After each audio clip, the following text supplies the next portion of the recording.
whiskey one. Sheds hit the fan, we're overrun. Sending boys in the trucks with the 50 cals. Tell every swinging neck, bring extra rounds. Hang in now, boys, we're on our way. Don't send them out of heaven before we get a taste. Whoa, cry havoc, let's slip the doors and roll. What you gonna do? And happy Sunday to you folks. We're back. We're back live here at the Double S Podcast. Hopefully you have been out enjoying this awesome weather. I know I have. I've had myself a chance to do a little R&R out here with my boys down south. Got the Dirty South connection now, West style, if you will. But nevertheless, yeah, man, having a blast out there. Hopefully you folks have been doing the same, enjoying some of this weather that we're getting because, of course, as Murphy and Mother Nature would see fit, what's coming this weekend for the season opener for us up here? But snow's in the forecast. Love it. Whatever. I'm going back to New Mexico. They don't have such crappy snow down there. At least not that I've seen yet. So, yeah. Hey, man, we've been pretty busy here. Hopefully everybody had a great Easter. Best wishes to everybody for that. I know we had an amazing Easter ourselves. Had some great family time over here. Good food, always a good time to sit back and reflect on the day and on the sacrifice that was given for us. So yeah, that was awesome. And what else has been going on, man? We've already got the season kicked off here for the TPO. We got field ops events already going off. This week, going to be kind of busy. I've got some work I'm doing with Combat Recovery Foundation. We'll be there tomorrow talking with them on some admin stuff. And then Tuesday, we got Heroes on the Water. The final day of our off-season rod building class is going on down in Pueblo. Going to be awesome. Going to issue out a bunch of certificates to the guys down there for putting together their rods. That's been super cool. What do we have here? And then it looks like, let's see, got some more meetings here. And then CKB, man. We got Colorado Kayak Bassmasters this Saturday, Chatfield. We're going to be opening up. Later on the show, we got Straws coming in. Jimmy Straw is going to be joining us to talk about that. But before we do any of that, let's go over this kick butt event that we just had down in Carlsbad, New Mexico. I got a couple guys here, and one of them is on a limited schedule. So let me go ahead and get these guys in here, respect their time here, and we'll talk. Even though this one guy, I'm just going to say it. I mean, I don't know. You put up a pair of 21s, it's kind of a dick move. It's all right. I'm just saying one's bad enough, but two, I don't know. Let's bring him in here first. The man that put it all together, Mr. Anthony Barrera, Tournament Director for New Mexico. What's happening, Anthony? Oh, man. Just got back from a great event in Carlsbad. Heck yeah. Yeah. And then let's go ahead and bring in the guy I was just talking about here, giving him all the great titles, Mr. Matt Ramey. What's going on, fellas? I'm licking some wounds here, Matt. I'm licking some wounds. I do feel for you. I don't know what happened to 6 Mile. That one hurts me. It's all right. It's all right, dude. Anthony and I were talking about this. You do this long enough, this stuff happens, man. And I was thinking about something on the drive home. Anthony, back me up on this if you feel. Matt, you've been doing this just as long as any of us. You can't judge anglers by an event or two events, or for that matter, even really a season. Now, you can say, hey, great job, good season, But me, as an old timer, I judge a body of work, right? I want to see, have you gone outside your home lakes and fished, and how'd you do there? And, and not your results, okay? Results, there's a lot of variables go into that. But how'd you do? Did you find fish? Were you around good fish? I try to judge all that. So I try not to beat myself up, for those days. But I'll be lying. That one kind of stung a little bit because I thought for sure we were going to have a good day, down there. I thought that was going to be something that we were going to be, doing some stuff. And it was still a great day. I'm not going to lie. It was a great day on the water. Yeah. I just wish there could have been a fish involved. Yeah. I mean, like Jonathan catching that 18, what and a half, Anthony, like there's a lot of those in there. And I was amazed that y'all didn't, that even stumble across a handful of them collectively. So it was a rough day out there. Something happened. Yeah, The those that were at 6 Mile, I think there was 3 or 4 of us. I saw somebody bail out. I can't remember who it was, but they're like, "Hey, can I move?" And I'm like, "Absolutely, bud." Cody, that was Cody. Was it Yeah. Cody? Yeah. He was there in the morning, and he read the signs and decided to jump out. And yeah, it just wasn't happening there. It's just the way it is. When you do the numbers of probably of how many casts we made between like three of us, by the numbers we should have bonked one or two in the head, right? I mean, Yeah. we should have at least stumbled onto something. So I've got a picture depiction of Carlsbad, what it was for me from practice day was here, right? And dude, I was convinced I'm around fish. I found them down low. I found them up high. I had 3 baits, and then tournament day, this is what I found. That's pretty much what tournament day turned up for me there. Yeah, no, it's brutal. I hated it for you, man. No, it's all right. It's all right. You know what was awesome was the whole event in its entirety and the weather, dude. Anthony, this had to be, I mean, this is your first season TDing, dude, and that's got to be hands down probably one of the toughest things as a tournament director is deciding go, no go, angler safety, anglers want to, do this. Talk to me about that. The weather was looking, kind of a throw it up in the air and see what's going to happen almost. That was tough because it was truly what we were looking at early on in the week was 50-50. And growing up in that area, those storms get bad. When they're there, they are bad. Right. It was the lightning that really concerned Matt and I and the advisors was the lightning. Yeah. And started looking a little bit more favorable, and we made the call to go ahead and run with it. And then if we needed to call it during the tournament or other time, we were going to do that and just leave it up to the anglers to make the decision what they felt comfortable with. Whoever judged the rain did a good job. Whoever did the weather forecast for the wind, he's an asshole. Straight through. I mean, not for nothing though. That was one nice thing about 6 Mile is we had some constant breeze going, but I never felt like the wind got unsafe at all. Even in the gusts, we were kind of protected down in there, I think. Yeah, what I heard at Avalon, there were some white caps. Oh, wow. Dude, I was just taking them over the bow for 45 minutes. That was karma, Matt. That was karma going 221s, Matt. Really? 221s in one tournament. And that's just me pedaling back saying, don't sink this damn Hobie. Don't sink this Hobie. And I was like, oh, yeah, brutal. That was good stuff. Chance, I sent the invite to Chance. Hopefully he gets here. But I want to talk through this, and then we'll get, if he comes in here, we'll get his deal on this. So I'm watching the standings, which I normally don't do, but I decided, it's about 10 o'clock, and I'm hearing crickets out here. I'm not seeing any bites. I wonder how everybody's doing. So I look up, and I see, I think Chance was in the lead, and he's got a 20-inch fish. And then about 3-4 positions down, there's Matt with a 21-inch fish, and that's all he submitted at the time. Talk to me about that, Matt, because that was awesome stuff. I won't lie. I was playing with our boy Chance a little bit. I caught a lot of fish early. Great start to the tournament.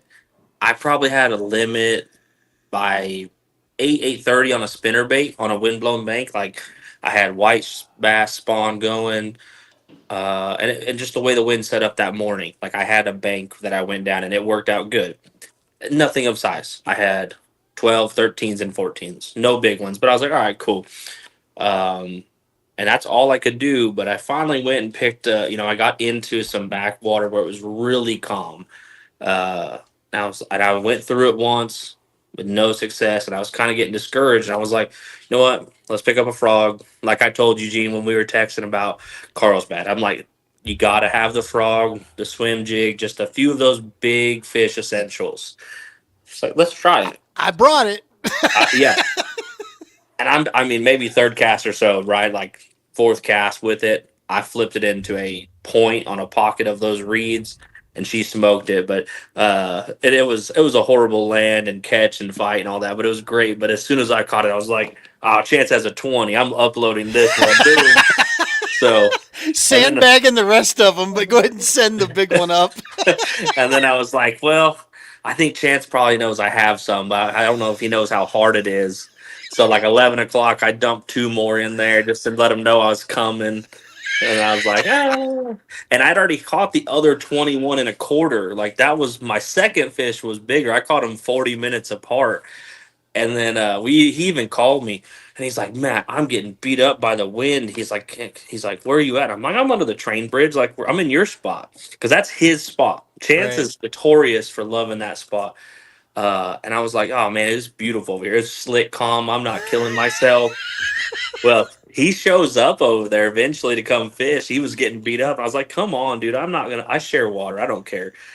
I kept it from him for like 3 hours, dude. He's like, hey, what do you got? And I'm like, 78, 82, 84. I'm like, I'm right there. Like, he didn't know I had a 21. I remember seeing him with like 79 or so is what I remember seeing him with. Yeah. At one point there. Absolutely. Dude, Anthony, this kind of event, you know this area down here. There were it's the Pecos River is what runs through Carlsbad, right? And that's what runs down through 6 Mile and all that, right? Is that right? Yep. Yes. So we had the Pecos River in play, all of it, like every bit. And you could go like to, I think, Utah, I think. There's a lot of river. And then we had Brantley and Avalon. Now, I'm not going to lie, coming into this, I was trying to do my homework. So I'm talking to other anglers out there about what they know about the area. I've never been there. Give me some, what's your thoughts on the area? And it was kind of the overall consensus at Conchas Lake that Brantley was not going to be good right now. That was kind of what everybody was thinking. But Anthony, it actually turned out people caught fish up there, dude, and they had good days. They had good fishing. And Matt and I, we've talked about it. You can. It's not unheard of. But yeah, I didn't think it was going to produce what it did, and I'm glad it did. The lake's got like resting bitch face, right? I mean, it just has nothing of measurable worth to look at it. It's like a big sand bowl, but apparently there's something going on underneath there if you play and you know what you're doing. Yeah, because like Nap produced when I fished it before back in the day that it used to be really good. Nice. But Michael's a great fisherman, so I'm not surprised he went out there and found them at all. And is it pronounced Nappy? Is that or Napy? Nappy, I believe. Nappy, his last. Yes. Yeah, he's I had a chance to talk with him at Conchas and then here. And he's what a cool dude, man. And cool yapping with him. That's he had himself a heck of a day out there. Was Beckham, was he also over there? Yep. Yeah. I think he was up there and he had himself a pretty good day. He put a stringer together, 68 inches out there. That young man's learning. He's gotten so much better. He's doing really good. And if catch 3 or 4 at Brantley, I think he got a limit actually. He did. It's amazing. Like, yeah, he did a really good job on a tough place. Yeah, he was our youth champion. I mean, not for nothing, less than half the field caught limits that day. So that is a hell of a thing to put yourself in that group, right? You unraveled them when others were struggling out there and unable to grab it. So yeah. That was super cool.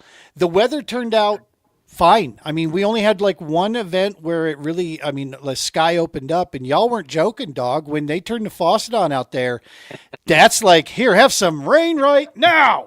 Good God. I had the old rain gear set on me, the one that's not insulated. And I'm like, good God, is this going to hold up? I feel like I'm just getting like underneath a garden hose, man. It was, but that only lasted like 10 minutes, and then it backed off, a little sprinkle type thing. But yeah, that was, that the weather was the perfect call. No lightning. I didn't see a single lightning strike anywhere all day long. Nope. I was looking and didn't see one. It was great. I didn't see one up north either. So yeah, it was awesome. I was going to say the other lake that seemed to do all right, I guess, was Avalon. I mean, that seemed to be okay, I suppose, if you like that sort of thing, like 20-inch fish and, whatever, frog fishing and shit. Yeah, I hope we do another one, but I hope we do it like in early June or something. That's really hot for here, but that's when it's like, you can really do some crazy frog punching stuff. People, when they think of big fish, New Mexico's normally not on that list, right? I mean, it's like Colorado. We're not on that list for big fish. I mean, are there some? Yeah, they're hiding around, but you wouldn't think of that. But is it the proximity down there to the Texas waters? What do you think is it just the region, how south you are at Carlsbad, or what do you Yeah, think I it is? think it's a little bit of that, right? It's just that we have enough barrier that we stay hot enough a lot longer. Our growing season for our bass is probably a couple extra months. Like Sweet. you go halfway up the state, Conscious Ute, they probably get 4 months. You get to northern New Mexico, or 5 months, whatever y'all, 3 4 months up there. Same for y'all. I think it's growing season based, right? I mean, I think it was 78 degrees on Christmas Day here last year. Wow. Like it just varies a lot. So you can really stretch out a really long summer in a big way. So it helps our fish grow. And that line, is that like Albuquerque range, Anthony, right in there? I mean, that line of where it starts to feel like, okay, yeah, we're in the south down here. If Yeah. we go south of Albuquerque, or South of Albuquerque. yeah. Yeah. Besides Carlsbad and that little group of lakes down there, is there anything else down in that neck of the woods that you guys could see in the future that you would want to take the group to? Or is Carlsbad, that little chain of lakes, is that pretty much the juice down that way? I mean, I know Anthony's probably has some of it, but like the next closest, I mean, Red Bluff Lake is just across state line, but it's never been known for bass. It's been really known for its other hybrid species, white bass and things. But we'd have to go to Bommeray, which is 2 hours further south, or JB Thomas. I think those are the next two closest bodies of water. Sweet. Yeah, we looked at some other ones over there by Texas. What was it? White River. White River over there by Lubbock. We considered Mhm. that was on our list. But no, knowing and growing up in that area, I knew that there was quality fish, and this showed it. This showcased it. Yeah. We had quite a few 20 plus 19s, 18s, 17s. Like I think this was one of our highest producing big fish events, if I'm not mistaken. That many 20s and 19s and 18s. I think it produced just like we thought it would. That's a good sign, right? Yeah. And so let's pull this up here. If you can see this, let me try to put it as the only one. Yeah. So here was the final event. 87.5 for the day, man. That was a hell of a stringer. And you weren't lying, dude. Pair of 20s and then 15s. I mean, from there. But look at these. I mean, Jason Hoffman, who had a hell of a show, a deal. Smallest was 16 and a quarter up to 17 and a quarter. Just a solid 84-inch stringer. Yep. Chance put up 20 inches and then 17s. Yeah, Mr. Gonzalez there, 19, 17. Yeah, there was some healthy fish that were put up on the list there. That's, Yeah, and then Jacob Flack, he was down in the middle of town. He threw a spook all day. He said he caught all of his fish on a spook. So, I mean, like, wow. people, I mean, it was like every pool fished differently. It was very, I mean, that's what we like to see here. That is something unique about our area. I mean, you want that, right? For a road runner, that's the whole point of it. Is choose your adventure and let it unfold, right? Yep. Anthony, this is what, second event that you've been TD on for this season here. You've obviously worked behind the scenes with Matt, leading up to this, I'm sure. But dude, for what it's worth, I've seen a lot of tournament directors, and I've had a chance to dip my toe on the side of of that a couple times. You're doing a hell of a job, bro. Your communication's on point. And these are events, dude. These are fun events. I'm not gonna lie. I mean, real quick though, before I get to the last thing I want to talk about Friday night, which was badass. Talk to me, Anthony, if you will. Something I am super, super. I'm not going to say proud because that makes me feel like I'm a grandpa, and I think might be closer in age than what I realize. You just look a hell of a lot younger. Yeah, he does. I'm over here aging like milk, and you've got something figured out. I don't know what the hell it is, but the thing that just I'm in envy of you, my friend, and that is the way you're sharing these events. Number one, with Johnny, your nephew, and now seeing Mav join us on this, your son. Dude, this is so cool that you're involving these guys in these events, and not for nothing, listening to Johnny's pure yelling of enjoyment when he smacked that 18, fish. You just don't get that out of a young teenager, late teens or whatever. You don't get that unless it's absolutely genuine, dude. You're giving this kid some memories he's going to have when he is our age and way older. He's going to remember these things. And talk to me just what motivated that and how it's going so far with sharing this with them. Oh, it's been amazing. The season started out amazing with your event, with the PBKS, that event. It was great. I got to fish with Uncle Billy on that event, got to share that experience with him, and then it just kept rolling. And it worked out where Johnny was able to go with us to Conscious. He got to experience the tournament, the ups and downs, missing fish, and then getting down to the last minutes. And then I saw a huge growth in him from that first event to the second event. His mindset changed so much. From early in the morning, he missed some good ones, but he didn't let that get him down because he knew, and you helped him out a lot too, on like, hey, it takes 3 minutes to catch one good fish or 5. And that's what happened at Conscious. He caught 3 fish in, I would say, 20 minutes, which if he'd give him another 5 minutes, he would have caught his 5th fish at Conscious. That's awesome. It was awesome watching him just grind. And I can't tell you how many casts he made with that dead on baits buzzer bait. He wore that thing out. His picture, he wore the paint off that thing. He was throwing cast after cast. I saw him move his shoulder. His shoulder was hurt. But I tell you what, it was worth it. Once he caught that, it was his PB. He had never caught anything that big. And the joy of that is just, that was memories for me. It truly was. And it's great. And I wanted to give people in that southern New Mexico area an opportunity to get out there and fish. So it was great to see the locals show up. That is something that you guys were talking about in the very beginning when we did some of these shows, leading up to this, was the fact that you spread out these events around the state so that everybody could get an opportunity to come check it out and see what they thought, from the whole deal. And that was super cool, man. I mean, that is not often, that you can, because I said this beforehand. Here's my advice. You want to go fish in New Mexico. The kayak is a second thought, okay? You better have a damn good car with a damn good set of tires and a lot of gas, because in between civilization, there is Jack and shite, and Jack left town. It is desolate country, so you better be okay with driving. But you know what that creates? And I was thinking about this, what your group of anglers that you have down there is that each one of your bodies of water, they're so distinctly, they have such different characteristics that you get this well-versed group of folks that are used to, like, the Butte fishes, I'm sure, way different than the Carlsbad area.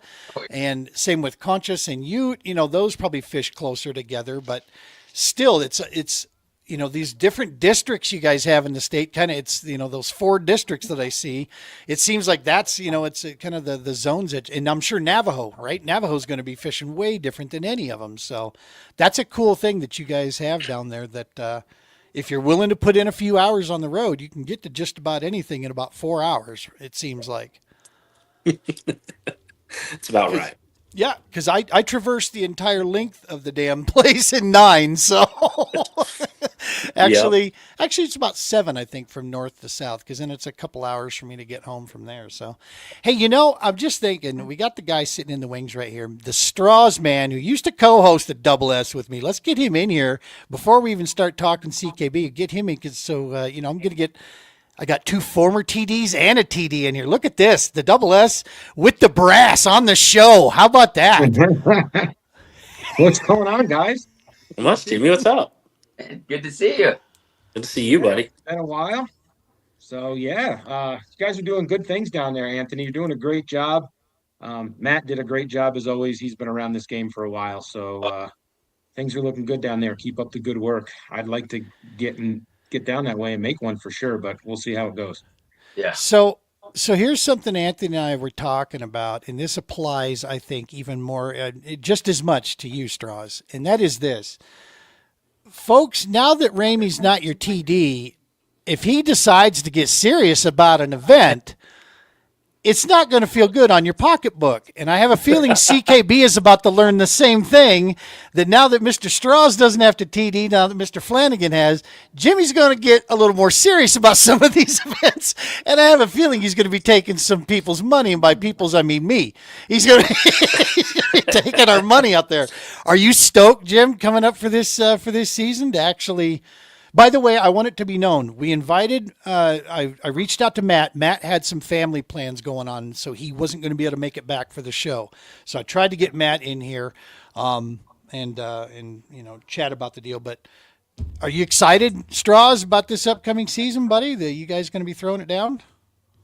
Yeah, it's gonna feel good to fish free, not worrying about putting on a good event for somebody so they have a good experience, answering all the questions on Wednesday, Thursday, making sure things are signed up, ask this, do captain's meeting, make sure I got things covered, talk with the people at the lake, make sure there's no off limits or I'm not missing anything. I mean, it's going to be nice to just fish free. I just want to have fun this year. I think that's what I was losing. It became a business for me. I mean, I took the club from nothing with no rules, and we literally sat there and pretty much I copied and pasted a lot of the rules. A lot of those rules that we read in CKB were literally just transferred from my years of being in the fishing industry, knowing what to write down, and it's been a lot of work. So, not to drag it out. Yes, I'm looking forward to this year, but I want to fish and have fun. And if the results happen and I win, that's great. But I just want to have fun again. Matt, was it starting to kind of get there as well with you, buddy? Where it's, I mean, it's a human nature, right? There is so much more that goes into these tournaments because when you think about it, and Anthony, I'm going to come to you to kind of get your current thought now, but Matt, our game of tournament fishing out there, the hobby, the sport, whatever you want to call it, it's about decision making, right? And Always. when your brain is thinking about 24 other anglers and did they get the waivers in? What time do I need to do this? It's hard to be making, number one, informed choices for yourself when it comes to fishing and safety and paying attention to wind direction and things Yeah. that make the difference between cutting a check and not cutting a check, right? So were you starting to kind of feel that a little bit yourself? And what did this first one feel like to you? Yeah, I mean, I very much was like that. End of last year, I mean, it was an understatement if I said I was ready for anything. I was fried. I was last minute on everything. I just didn't have anything left in the tank for it because it is such a big commitment. Like, that's the reality. Nobody really kind of sees what that stretch is, and it's like I tell Anthony that all the time. It's like, dude, you got 50 Indians and one chief, and like those 50 people call you once, twice a week. That's 100 phone calls. That's 200 text messages. That's complaints, protest, being HR political, following the rules of the Bass and the Nation Series and bylaws, and it's just like you just get swamped, and before long, He it is also a has full-time job. he has friends like me that send him pointless, funny, joke memes in the middle of it all as well, just to break it up. Yeah, I can't yeah, let to him get break too it up. serious out there. Yeah, but I mean, it does affect you on the water more than anywhere. Their safety, judging their fish. These are also my friends, and at the end of the day, I see a bad fish photo, or I see something that's illegal, or someone not wearing a life jacket. Like, I'm the guy that has to be that person that goes, "Hey, you're disqualified, man. Like, your day is done. I'm sorry. Like, I can't look at you any different. Like, I have this hat on right now Yeah. at 4:30. I'll take it off and say sorry, and that wears on you too. So it does, it makes a big difference. And I was, I mean, I did tell Jeff that after everybody left. I said, dude, that was crazy. Like, first tournament back, like, I didn't have to worry about anything. I mean, I tried to help Anthony where I could. We did some stuff, but I was like, I'm done. Like, I got off the water at 3 and I was done. And I was like, wow. Oh, Weird. wow. Yeah, Weird. yeah. So, Anthony, one of the best piece of advice I was ever given, and this was in from Heroes on the Water. Joe Winston gave me this when I took over the therapeutic or started the therapeutic program here in the state of Colorado. He said, "The first thing I want you to do is start looking for your replacement." No. And it seems like the tournament director game is kind of got that same feel that you don't have a 10-year lifespan in most cases. Now, you got your oddball dudes out there, right? You got a few people that are, built different, wired with something, I don't know, with asbestos or whatever, but they can make that long last time. But it seems like there's a shelf life if you want to keep fishing as well. So, that's one of those things I want to let you know out there. I know I can tell already. You got help out there anytime you need it, dog. If you got busy work that needs done, I tell Straws this, and I would have left the open invite to Matt. If there's any busy work we can do to help you over here, we got your back, man. Because we got a lot of respect for what you do. But how are you feeling so far, Anthony? In this, you got experienced anglers fishing. That helps too, right? That does help, but Matt set it up. I'm just kind of running with it. Matt did all the heavy lifting at the beginning. He did all of that, and I'm just maintaining it is the way I view it. And Matt's helped me out through this whole time. So appreciate it, Matt. I appreciate you for helping me out. I reached out, needed some support. You were there. I appreciate that. And everybody, we have an advisory board that I'm sending them text messages at 9:00 at night, setting up a meeting on Wednesday, and going over rules and do we need to review this? Do we need to revise this? And shout out to Sydney judging. Oh my God. Right? Golly. Yeah. That's awesome. Yeah. It is amazing. I got back and she's like, hey, this. And it was the cliff notes and ready for you to review it. Did a quick review. And even today I got back from traveling. There were a couple more things I needed to look at. She already had identified. I just needed to do a few things on it. So, man, just the support on this. Couldn't have done it without all the support. It helps having an actual educator Yep. being your judge there to help kind of keep things organized going through it. Having a teacher on hand is not a bad thing, bro. Like, I'm always asking Matt, like, hey, what would you do in this situation? All right. He's like, well, this way, but it's your decision. And he reminds me, and I'm like, all right, we'll make that call. But we get the advisory team together, and we make a call, we discuss it, and then we just put it out there. Well, from an angler's point of view, man, it's been fantastic. They've been great events.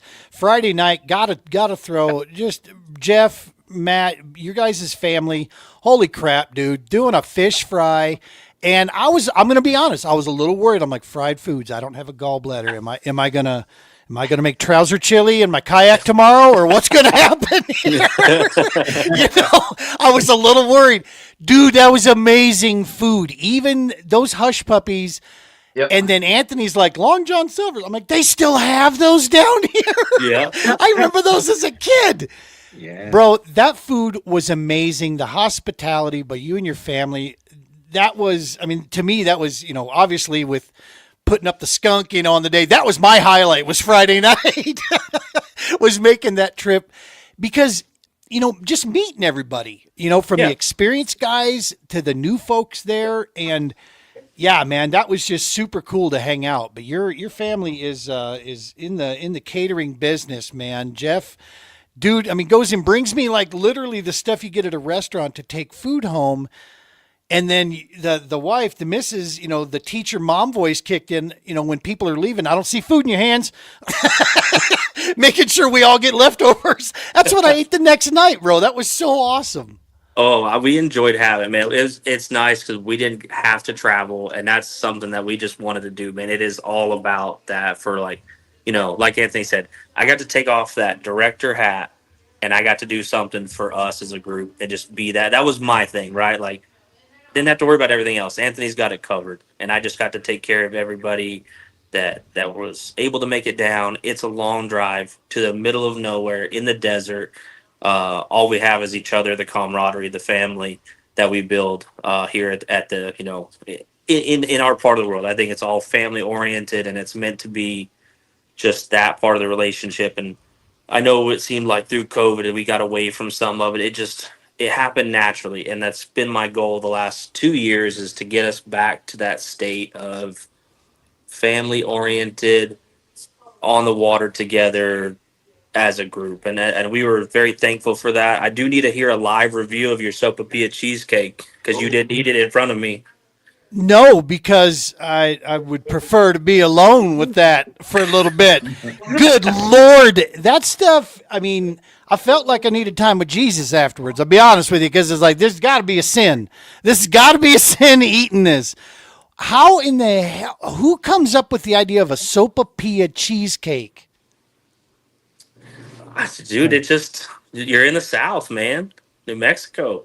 That was flat out amazing. That was like, yeah, next level. And I can't mess with the sugar, that much. I have to be careful with that stuff. And good night. That was like, oh, and then Anthony. So Yeah. I bring Anthony and Jonathan. I get theirs on the plate too. I bring it back to the Airbnb. The next night, I'm like, hey, you guys, don't forget your sub. And Anthony's like, go ahead, dude. You could have one of ours. I'm like, no. You guys are trying to kill me here. I got a girlish figure I'm trying to watch. Yeah, I ate mine and I have Johnny's. I'm gonna save for tonight. There you go. Yeah, he forgot it. I Snooze, you lose, kid. So I did get one picture here I wanted to share. This was from the shop, from Jeff O'Brien's shop, man. This is with the food production going there. Yeah. Everybody kicking back. The rain was, spitting at us here and there. What an awesome just hanging out there in that shop. Good night. I mean, it's a good thing I don't have a shop like that or my wife would never see me. That place is kayak. That back room, Straws, over to the left of the picture. Yes. Is a hunting and fishing room back in there. Tackle, looks like a mini little tackle warehouse. Oh, I was going to say that's where my kitchen would be, my bathroom, and I would just live in that building, and that little square in the back would be where I would actually live every day. Congratulations, Sharon. You have a new house all to yourself. I'll be in the shop. I'll build her one right next door. Yep. She should. I'll even connect the breezeway. I love it. Straw's getting bougie out here now. Good stuff. Good stuff, man. Well, guys, I'm going to go ahead and switch gears over to the CKB. You're more than welcome to hang out here and talk fishing with us still. And Matt, I know you got to probably bounce. But to just send to your whole family, just a huge thank you. We love you guys. That was awesome. Thank you so much down there. And looking forward to coming back again. Heck yeah. Love all y'all. Appreciate y'all. Jimmy, we'll see you soon, buddy. Are you making Trinidad by chance? I don't think Did I you get will. It seems registered? like it's filling. I did not. It's filling up fast, right? Or is there any spots left, or is it gone? I'm not. That's it. I'll have to go look at roster management. I can't remember. It was really close. I bet it's full by. If it's not full, it's got one or two left. Yeah. So, Yeah. I don't know if I'm gonna. I got to see where I'm at with work. It's getting crazy. I feel yeah, that. that's a cool thing you put together down there for Trinidad. That's going to be a good event. I mean, the only good. I mean, yeah, the entry fee doesn't matter, but I'm gonna have to go show those Colorado boys something. So I don't know. Better be ready to rock and roll. Yeah, you're not gonna your frog and your top water's probably top water work, but ain't gonna be much frogging going on over there. I mean, I hope You'd you be have 4 fish to surprised. swim in. Yeah, you're You'd right. be Matt, You're right. surprised. Matt's got away with his frogs, man. I'm gonna send you a picture Well, just for Wes, that. I'm gonna send you one. So, do it. but Do it. Hopefully it's yeah, flooded and you can get back in the west end of that place because that'd be your frog area back in there. That'd be nice. Hell yeah. Hell we'll yeah. give it a try. But yeah, fellas, Gene, thank you as always. Jimmy, good to see you, buddy. Anthony, keep up the Yeah, you work. too. We'll talk to you soon, buddy. See you, Matt. Thanks, See Gene. y'all. See you, Anthony. Good job. Are you bugging out as well, Anthony? I can hang out. Yeah, cool. Yeah, hang out. Let's Okay. chat. Yeah. All right, Strauss, so here we go. Event number 1 coming up. And I know I'm going to ask you questions. You may or may not be able to answer them. That's cool. I'll wait to hear because I assume, are you guys going to do the CKB podcast on Wednesday night? Is that going to happen this week? Yes. Yes. So I'm sure you guys will be covering. If you don't know the answer to any of these, tune into the CKB podcast on Wednesday night. I'm sure they'll have all the questions being answered. I'm just curious because looking at the weather, of course, there's got to be snow. We haven't had like anything this year. One date on the calendar that we want to fish at Chatfield. Now, from what I saw, it looks like snow on Friday. Maybe a little bit of rain, cold on Saturday, but then it could get up into the 50s maybe. I'm going to try to all right, I'm going to try to be optimistic cuz launch was like 25 30 degrees or whatever for launch time and I'm like eat a bowl of hoo-ha. Come on. I've been down in New Mexico, bro. I've been spoiled down there. He's getting soft. I am soft, yes. Soft. You turned into soft ice cream when you were down there. Yes, I like soft ice cream. And all of this weather, all of this shit is all Flanagan's fault. Right? Gotta be. He's the tournament director, so it's all his fault. It's all his fault. So but you know how it goes. You pick a date a year in advance, 8 months, 9 months, 10 months in advance, and you're like, well, let's hope this is what happens. But we know in Colorado every year it's going to be like that. We're going to get an April freeze, but you just got to deal with it. The good thing about it though is it should keep the recreational boaters off. You're not going to get the water skiers. You're not going to get the guys doing circles. You're probably just going to get fishermen. So that's the cool part. That is the positive lining on that. Yep. And at Chatfield, dude, that's money, right? Because that place can be dangerous when the wakeboards and the white frame sunglasses and nickelback and white claws come out. When that stuff hits the lake, dude, that can just be dangerous out there. It's good to see that. Butte's kind of like that, isn't it? Or is it Ute? Which one do you guys deal with your rec boaters down there, Anthony, with? Navajo's can get pretty bad. Navajo as well? Navajo, let's see. The Butte's pretty popular. Yep. Yeah. Rec style. Yeah. So looking at water levels, and I don't know if these are updated, but right now Chatty is claiming to be at 96% capacity. Is that capacity, I wonder, is that the new capacity where you know how they raised it up into those trees and pushed it back? Are they counting that as the new capacity, I wonder? Or are they thinking that it was the old where there was a lot of that was out of the water there? Any idea on that? I do not know exactly what they're considering. Usually it's pretty good update. Like if they say it's 90%, 97% full, they'll usually update it based on the reclamation project when it's finished, because then they got a zero to go to. You know what I mean? But I was there recently, and I can tell you it's lower than what it was last year when we were there. That's not by much. Not very much. I'm talking maybe 2 vertical feet, right? Whatever that equals in surface area, I have no idea, right? But probably it's a little bit lower. but not much. But it could be coming in. We've got rain. We've got melt off from, it did snow in the mountains this year, so there's snow up there. So as it warms, it's coming down that North Platte. It's coming over that south area over there. There's a river coming in there, so it could be filling by an inch or two a day. I honestly, I have no idea. Is Chatfield upstream from something that it fields? What does that reservoir hold for? What do they feed with that? I don't know enough of the history on that. This might be I a think it's drinking.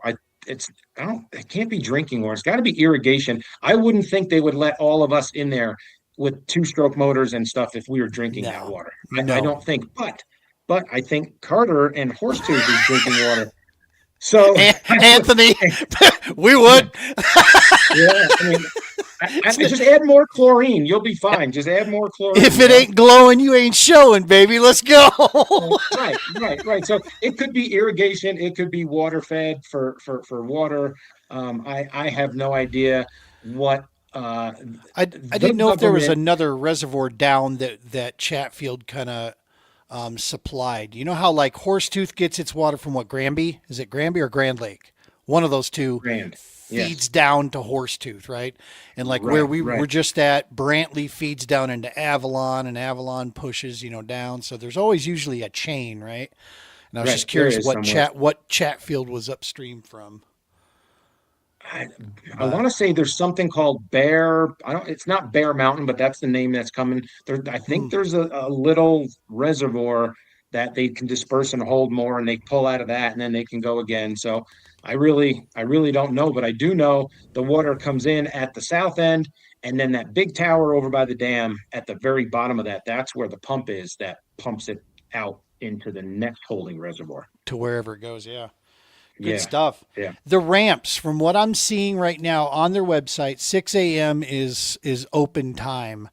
yeah. Have you were just there? Is that still kind of what they're operating on? Or are they going to open any earlier? Because I mean, right now it looks like sunup is what, 6:45, 6:50 range is when sun's starting to come up, something like that. Yep. Yep. So Yeah. Sunrise, I think, is actually 6:45 or something, is actual yeah, sunrise. But what you got to remember, and Anthony can attest to this being a tournament director, sunrise is different than nautical twilight, which is safe different light.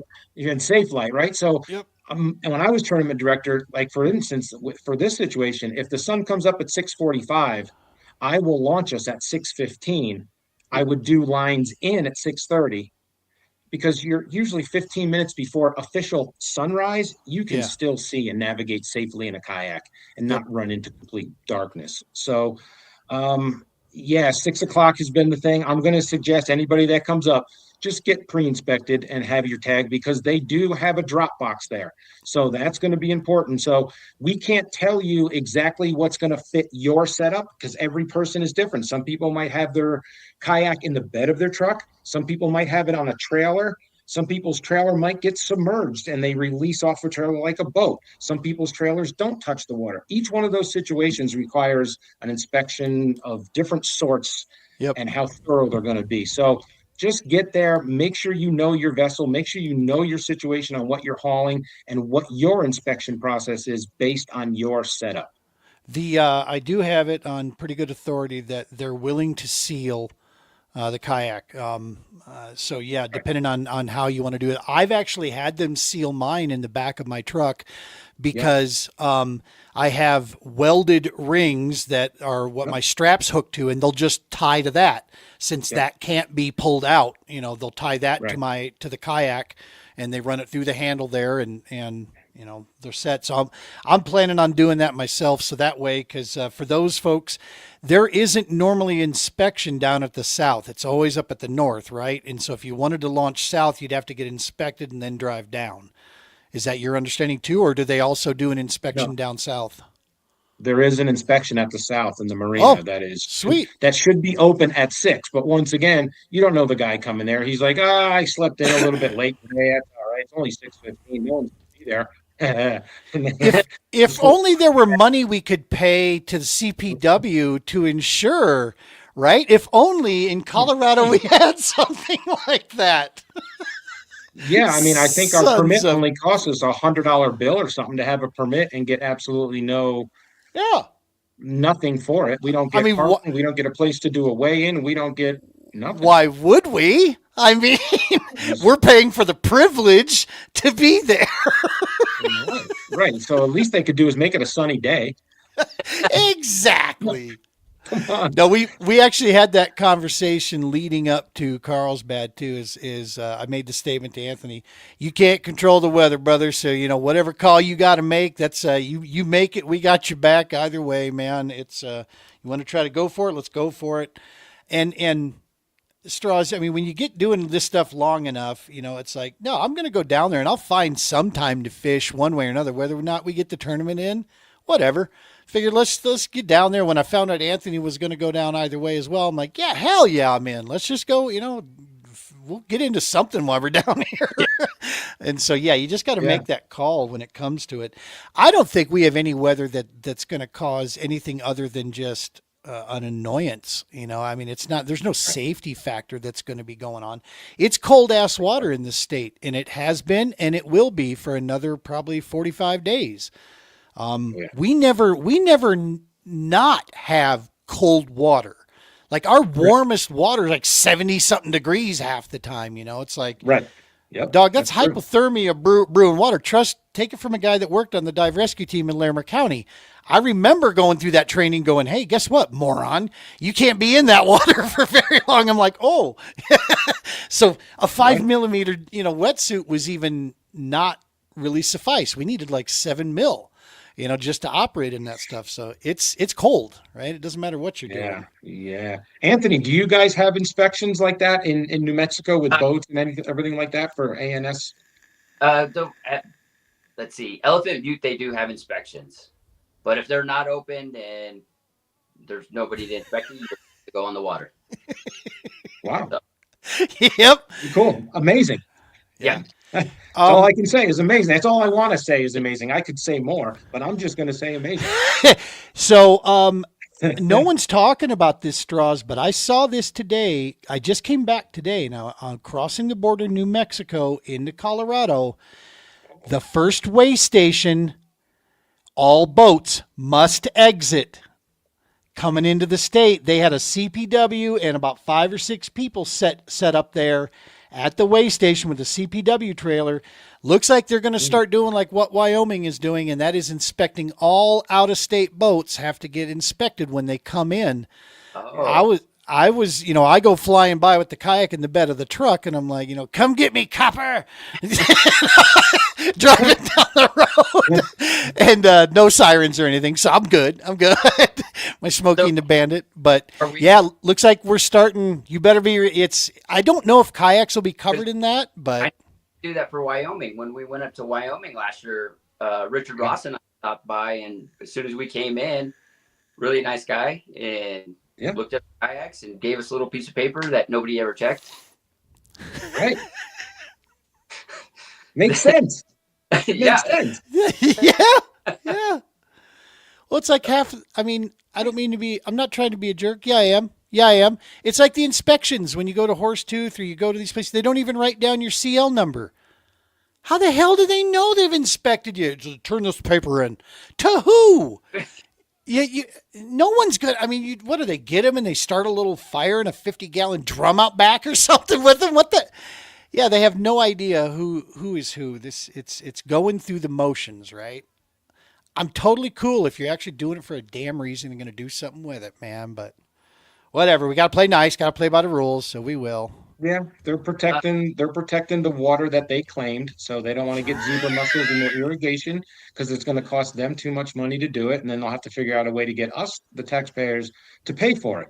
So they just call this ANS inspection, and we're going to catch all these microscopic organisms that you can't see with the naked eye, but we're going to have inspectors look at these things and make sure we look at your boat and your vessel. Don't forget, hey, you know what? I got a whole container of crankbaits, DT6s, that have a shit ton of weeds on them. How do you like that? You want to inspect my box? I love when we get Jimmy Straws wound up. It's awesome. So are we going to have an inspection for the state championship in Pueblo? Yeah. Yeah. If you have a motor. N- have Actually, a gas motor. If you have a gas motor on your yeah, kayak, right? Pueblo No, we don't. Pueblo is probably the smartest group of people together because yeah, they've realized that trolling motors, if you're taking water in them, you got bigger problems than ANS, all right? So Right, yeah, right, they're pretty chill about the stuff down there, and that's maybe the other thing that gets me is that there's zero standard across our state. It all depends on the right. park. Pueblo's probably the best in the Yeah. state right now. I think there's a couple of us planning on going to the state championship. That's cool. Nice. Yeah. Excellent. Yep. I'll be coming back from Hawaii, so I have to miss that one unfortunately. But the Oh, wife and I are that's going. worth the sacrifice, though. That's what I'm saying, Coming dude. back The from wife and Hawaii, I right? are going to Hawaii, and I have no problem telling you, I'm ready, dude. Yeah, the wife and I are ready for just Nice. a little R&R time. Gonna go spend a week up there on an island, one of the islands we haven't been to, and so it's gonna be cool just to go putzing around there for a little while and get Excellent. a get a luau in maybe, and who knows, eat some more of that purple cabbage or whatever in the hell it is they serve there. I'm not sure. And the underground pig, no, isn't that where they do the pig underneath the ground and they Sure, charcoals and then the I'll layer of the eat. banana I'll leaves or eat the something? hell out of it, whatever it Yeah, I is. would. Yeah, I would. For sure. So yeah, man, Chatty's coming up here. What are your thoughts, Straws, as an angler, dude? There's been a lot of talk about what they've done, the changes. I still think it might be early before we're going to see those changes just yet. I think we got a couple more seasons before that really comes together. But what do you think, based on what you've seen so far? How do you think this event? I mean, obviously we got weather coming in. Um, it's chatty. It could be an 85, 86 inch day, or it could be a good God, two guys caught limits and that was it type day. It could be any one of those, right? Right. No, absolutely for sure. 100%. You gotta watch the weather if you're fishing Colorado in early spring. Even May, Anthony, when you guys come up, keep an Yeah. eye on that weather 3, 4, 5 days before and watch those fronts come in, come out. That changes those fish. I it, like you said, Gene, I think honestly, if a guy gets into it's a little early for this. We're not going to break 90, but I have a feeling the potential to break 90 is at Chatfield during the right time of year for sure. I don't think it's going to happen at an April 18th tournament. I think mid to low 80s is probably going to be a realistic number. But if this cold front comes in and those fish that were wanting to move up to spawn based on migration seasonal patterns, if those fish pull back and go a little deeper, then it's going to be a little harder to catch them. You're going to have to employ a bunch of different techniques, or are they suspended chasing bait? Are they stuck to the bottom? Did they get lock jaws? The barometric pressure rising, falling? All this different stuff to put the pieces of the puzzle together to Yeah. figure it out. Whoever can do that the fastest and make those adjustments based on the weather and conditions is going to come out with a W. Love it. Love it. And that's, that challenge, right? That's always the deal.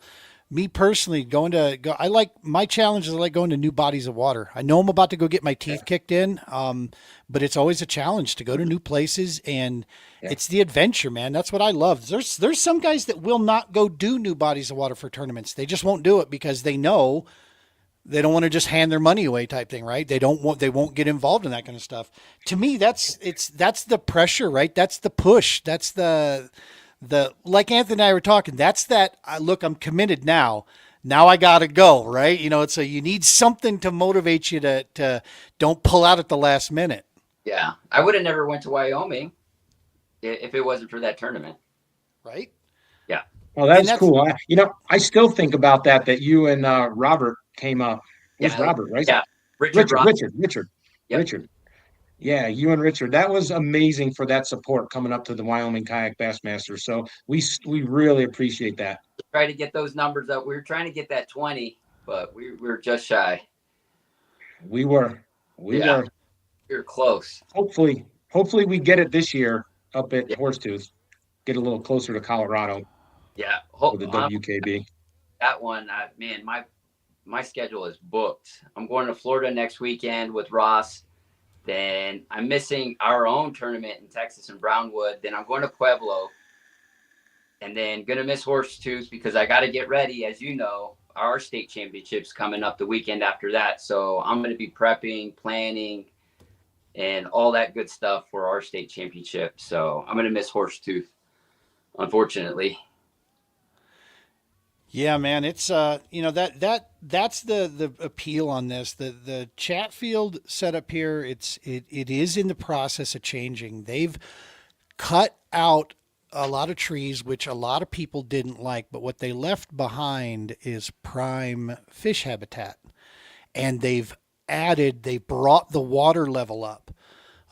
There's plans being talked about doing the same thing at Stanley Lake, where they're going to rise the water level and they're going to submerge a pile of trees there, in that place. And that is just, I mean, you're putting a whole ton of oxygen in there, and you're giving cover for these fish, for the green fish especially, to set up on and live to. So I think it's coming. If they can keep that water level up, I think it's coming, and it'll be a good thing. Like you said, Straws, it's an April thing, man. It's spring fishing. You take the risk every time. We got lucky this year down south. Our March event actually went off with no problem. Both of them. Yeah. Both the events went off down in New Mexico down there. We were actually pretty stoked about that. It's like, hey, March, it worked. That felt good. That I'm already kind of like, damn, I feel like I've been driving a lot. And it's like, well, shit, I have, and it's already still April. You have. Yeah, so I changed the oil in the truck before, and now it's warning me, hey, probably time to change your oil again. And I'm like, this is awesome. It's not even May yet. Yeah. It sounds like New Mexico's March is Colorado's April. Right? It feels, yes. Like a 4 week, because if you look at a map of the United States, the spawn happens south and it migrates its way up. Just follow the elites. That's exactly how it works. They just chase the spawn. So it just works its way up. But I think usually New Mexico is a couple weeks ahead of us. So whatever's happening down there, we're always sneaky, Anthony. We're watching all your guys' results, and we're watching and seeing what people are catching them on, because we know in the next 3 weeks, that's what we're going to be catching them on up here, or could be. Unless your name is Matt Ramey and you're throwing frogs all over the place, bagging up 6-pounders like it's freaking on sale at Costco. What the hell? In 50-degree water. Yeah. Straws, you'll appreciate this. I'm like, 221s, Matt. I'm like, same fish, dude, same fish. And he goes, actually, the second was 21 and a quarter. I'm like, you jerk. I was like, touche. Yeah, I was calling, I was going to file a complaint or whatever. Same fish. I haven't even seen the pictures, and I'm still going to. You're trying to make Anthony's job even harder. He's already starting to file complaints on you. I mean, That's what I was saying. Well, I got to do something to balance out him trying to fatten me up there, offering that sopapilla cheesecake, dog. I'm telling you, you get some of that stuff, you will. You just might, We also bro. What's that? Muffins, the brownies. Oh yeah. From Cookies. Kith and Kin and Bliss Nail sponsored coffee, muffins, cookies. Yeah. See, Straws, you and Flanagan, go talk to a bakery around here and start bringing in them raspberry-filled donuts so I can destroy my blood sugar level at these events. That's the plan. Anthony only catered to the guys that were coming in out of town. Like, giving you sopapillas, fattening you up, you're worried about making chili in your underwear, right? Like, here we go. Now we're having fun. I said that the night before. I'm like, I see all the deep fried food. Y'all just trying to slug us up before a tournament where we're going to be just like dragging ass out here. Yeah. Meanwhile, they take one bite and then they spit it out, and then they drink their water all night. And you guys are drinking beer. Yep. But it sure is fun. I'll say that. Well, cool, man. We're looking forward to the season opener, CKB Chatfield, this Saturday. Let's watch the weather. I'd say it's at the very least, just be ready for cold. It's gonna be chilly to start the morning. And from personal experience, keep your damn feet dry and warm, because if your feet aren't, the hands you can warm up, right? You can get those hand warmers. I have like a box of those things in my truck now. I don't even mess around anymore. I got those hand warmers with me everywhere. But yeah, I mean, meanwhile, I'm sweating, from driving down south down there. I was sweating in those tournaments a couple times, but yeah, it's this will be just keep the feet and yeah, stay out of the damn water. That's a good sign right there. I'm not casting until I know my shit won't freeze up on the cast. I'll tell you that right now, that's because tough. if not, I will break my stupid fishing rod and act like a 3-year-old and be angry if it it starts to freeze up on me. I hate that. That Yeah. sucks. So I'll probably just take a lot of good photos. I'll be a camera boat until it warms up. You don't pedal. I was going to say, get a set of pedals and just pedal your ass off. You'll start sweating in about 15 minutes. Nope. I don't have a pedal system worth a hoo-ha. I That'd be can smart. I can stand up and just walk in place though. Yeah. We're stable enough that I could do that. Stand up in a row, turn it into an SUP. Right. There you go. Well, good stuff. Anthony, thank you so much, dude, for joining us here, and thank you for a great event down there at Carlsbad. That was a ton of fun. Straw is a highly advised. There's so much to do down there with the Carlsbad Caverns. Bro, they get their dollar and dimes worth on the alien thing out of Roswell, too. My drive back took me through town, not around it. So going down, I took the truck route around it. I got a chance early in the morning to see all of downtown Roswell. Literally, there is a McDonald's playground that is formed. The playground is half of a UFO flying saucer with windows Nice. everywhere. Dude, there's aliens around every, like one of the hotels says crash here with an alien pointing over there. I'm like, well played. Yeah. But there's tons to see down there. And that is, you know me, I don't like desert, but south of Las Vegas, I would say, especially take that back. Well, no, it is really. But even from Vaughn down there, it's a different kind of desert down there. There's landscape that's going on, and it is just freaking beautiful. It really is. Not for nothing. It is just beautiful country down there. It doesn't remind you of the Great Plains of just flat, dry, nothing, for as long as you can see. This has got mountains in the distance and bluffs and ravines and trees. And I swear I've seen the Wile E. Coyote out there a couple times and the Roadrunner. It is actually, there was a Roadrunner at camp at Conscious. Yep. Walking around right. the shower house. He runs around down there. Little blue little fella. And I'm like, you looked a lot bigger in the cartoon. I'll tell you that. I did. Like an idiot. I'm sitting there in my head. I look at him like, me. Like, I need help. Hopefully nobody's watching me. So it's basically a desert with a view. It is. Yeah. Yeah, it's just a different kind of, and the further you get to the south, the greener it gets.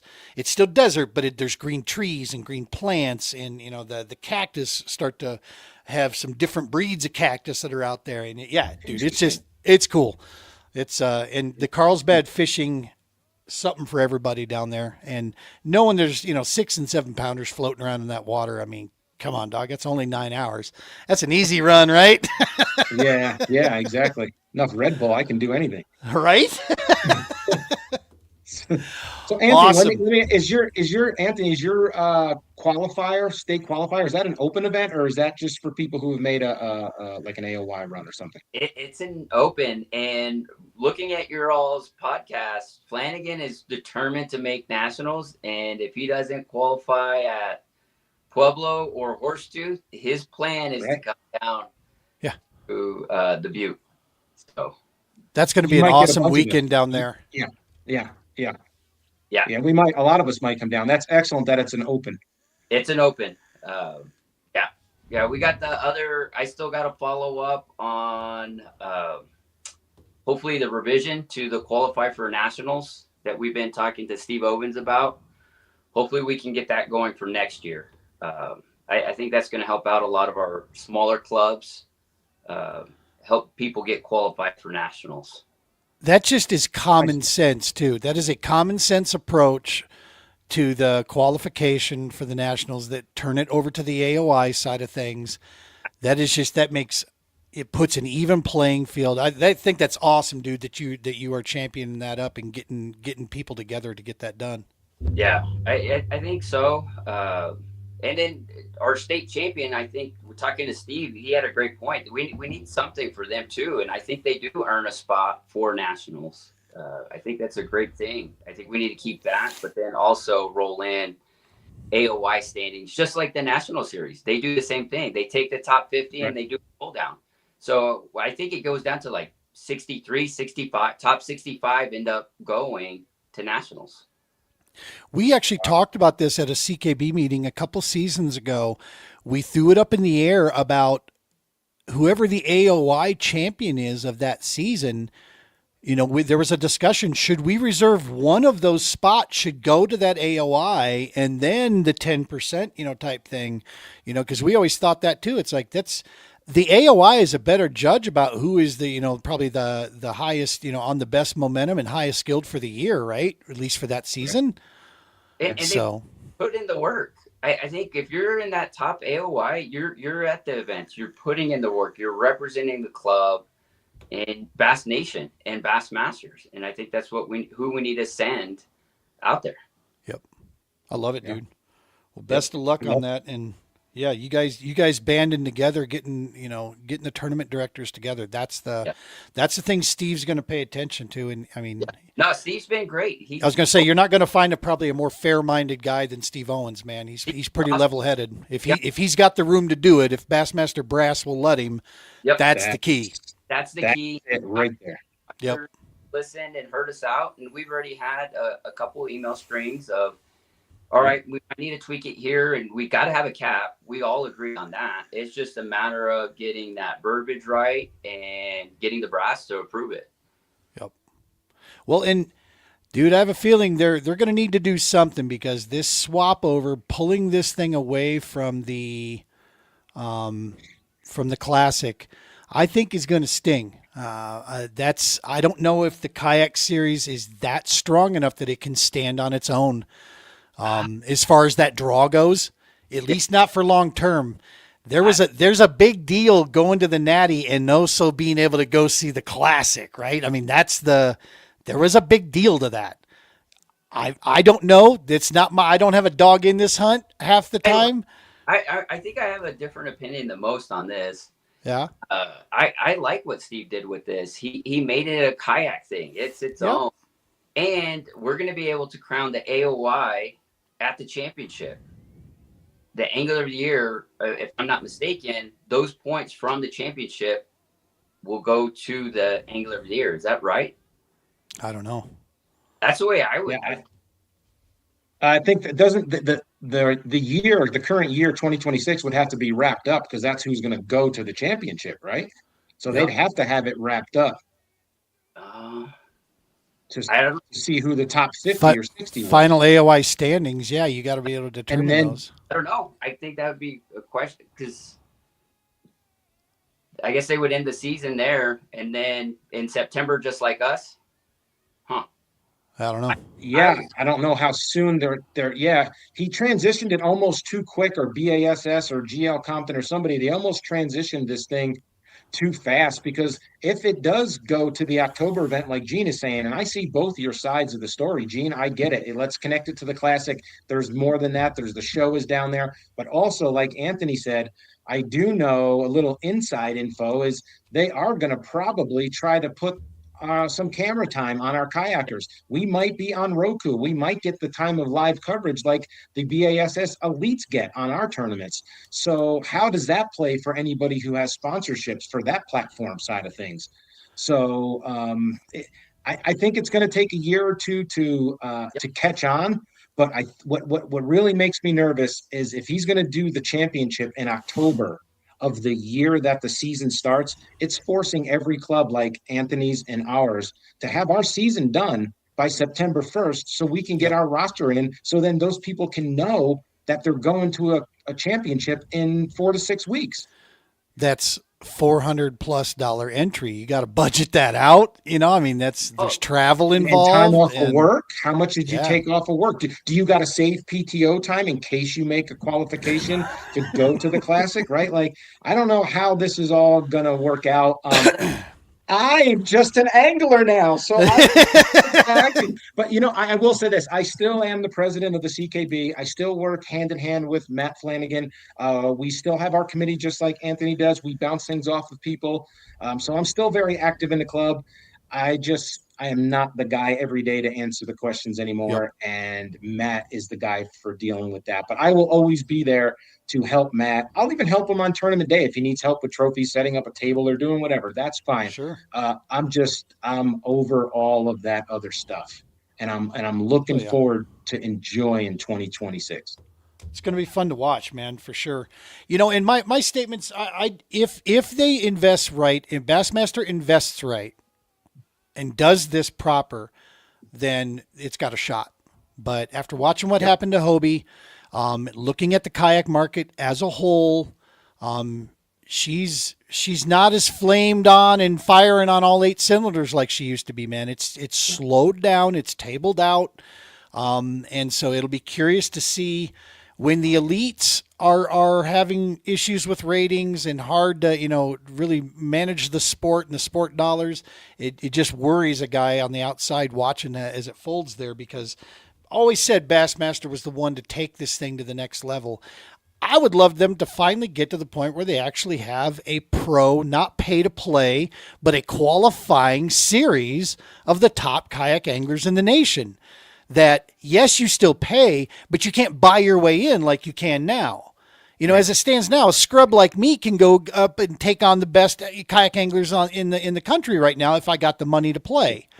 Yeah. And I don't like that. I'd rather see the qualification. Make yourself an elite series there where, no, these are the best of the best, man. And go, now they've qualified to get their way there. So I'd love to see that eventually if they can do it. And this is maybe the first steps in that process. Who knows? But I do hope the sport continues on, a good path. Yeah, I think you could potentially see that, and what's going to cause that, or what's going to make that happen or not happen, is the momentum of the sport. Like you said, if it's dying and numbers are dwindling down, the sport is not going to just go in that direction. You can't force people to do it, right? It's got to take its shape, and it's got to go through the process on its own. But what I want to see is I can't wait to see everybody lose their shit when they find out that kayakers have forward-facing sonar. If they put us on Roku and we got dual screens and a 36-volt trolling motor in the back, one in the front, spot lock and forward-facing sonar, Randy Blockett is going to have 5 strokes, and I hope he does it live. Well, they're not going to be looking at our back, at least. They can't use that complainer. Yeah, exactly. Absolutely, man. I'll tell you, one of the best things in that process is doing what's happening out there is it's not just the competition, right? There's a lot of reasons that draw people to these events. And making sure when clubs realize that there's a lot of different anglers out there now, then there's certain draws, it's like in coaching. If I had a roster of 50 kids or 30 kids, whatever it is, there's probably 17 different learning styles in there. Just like in tournament angler, there's probably 15 different reasons out of a field of 30 anglers as to why they want to be there. Right. So being able to appeal to all those things, your events put together. I'll tell you, a good start is sopapilla cheesecake. That will bring the boys to the yard, dog. All right. I'm just saying. Who made that? Is that a thing? Is that something your family made up, Anthony, or Matt's family? No, or is this something Matt's family? I didn't know about it, and I love it. Yeah. I was like, I didn't know that was such a thing. My son is like, wait, what? Exactly. Yeah, if you come to Pueblo, we'll pay extra to have a sopapilla cheesecake delivered to Pueblo. I can make that happen. Don't threaten him. Yeah, Barrero, make that happen, dog. He's a man of resource. Yeah, I'll tell you where I'm camping. There's still camp spots. You can drop that thing off at any point, and if any of your fish are in question, you just let me know. I'll take more cheesecake.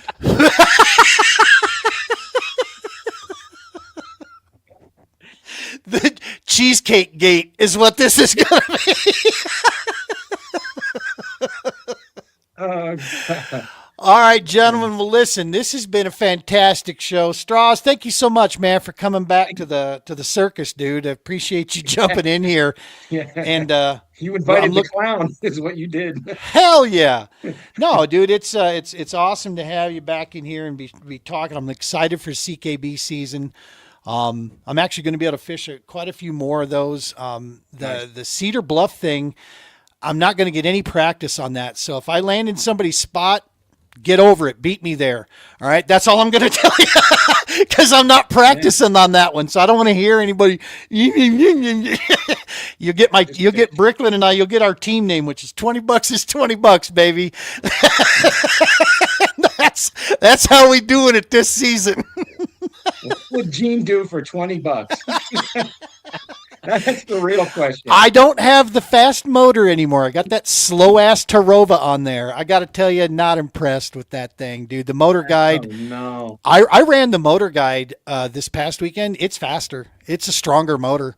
I'm gonna swap out props because I think that might be part of the issue. But yeah, I don't know how they rate them or whatever. And I'm betting the Tarova gets better management over its power because they got that digital maximizer built in. So I bet you it's more efficient, but like electric cars and stuff, there's maybe it's more efficient, but there's a limit that comes with it. I like my old gas guzzling motor guide, baby. She does good for me, burning dinosaurs down out there on the river. Dinosaurs. No, it's but yeah, so I got the slow one, so there's no excuse there. I got no fast kayak anymore. I'm not going to be cracking off at 6.5 mile an hour. So yeah, beat me there. That's because I'm coming in blind. I'll get there like 9 o'clock that Friday night. I have a feeling is what's going to happen. And then my first day of the 2-day event, 2 separate events. But first day will be tournament and practice for me all in one event there. Nice. Putting it together for Sunday then. So you're just exactly for Sunday. Yeah. Right on. Yeah. But yeah, so we'll get that one in. And then looks like well, we got the club championship is in September, and then gosh, is that it? So it's Cedar Bluff and then Pueblo. Wow. Cedar Bluff, Norton, then Pueblo. Norton is in August. Is Norton in August? Yeah, Norton's in August. Okay. Yep. Cedar Bluffs. Then we're off July, and then August is Norton. And then October, the first weekend of October, we are at Pueblo for a 2-dayer to announce Angler of the Year. Yep. Looking forward to that one. That's going to be a lot of fun. And then, we got the PBKS event that'll go the next weekend after that at Ute Reservoir. And hopefully it's we can do that second weekend down there in Ute, and that it doesn't get in the way of any of the hunting that goes on down there. I think we should plan it and run with it, and who shows up, shows up. Perfect. Yeah. All right, boys. Well, listen, thank you so very much for taking time. Anthony, appreciate you, dog. You've been working all weekend here, so I appreciate you jumping in here with us. Strauss, I know you're a busy dude as well. Thank you so much for hanging out with us, and let's get some more fishing in, fellas. Good to see you both. Good to see you. Folks, you know the rule. You know the deal. Go mash that subscribe button. We can use the follows. That always helps us get the message out there. Check with us next Sunday. I don't know what the hell we're going to do. It'll be a show. We'll get into something. I'll upset somebody with an opinion or something, or we'll tell more inappropriate jokes. Chances are you can usually count on those things on the Double S. And then we'll get Strauss talking about tax law in Colorado. That will be entertaining to get him on that one. We'll make sure you got some heart medicine before you get into that, though. Yeah, don't do that. You'll get pulled for sure. You'll never get anything. Excellent. Folks, appreciate you. Stick with us here. We'll have definitely some sort of show going off next week. As always, tight lines, be safe, take care of each other, and God bless.